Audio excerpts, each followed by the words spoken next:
As soon as I felt the rear end of the Jeep start to come around sideways, there it went. Nate Felix says there wasn't time to think, only react. It was instant.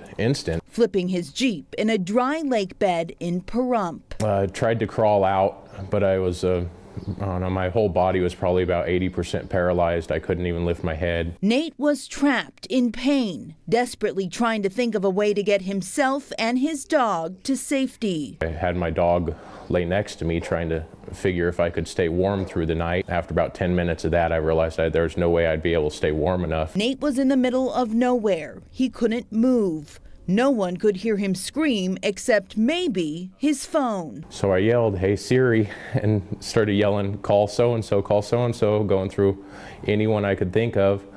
And it didn't work out. Said, cannot connect. And so I said, "Hey Siri, call 911," and said, "Connecting."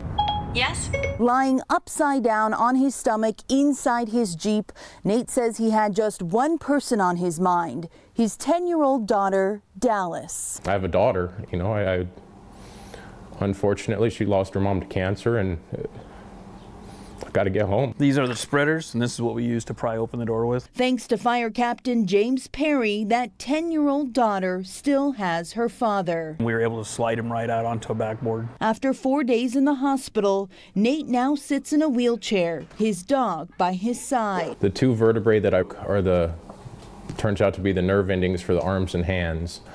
And so it feels like my arms are sitting in a fireplace. That day now plays out over and over again.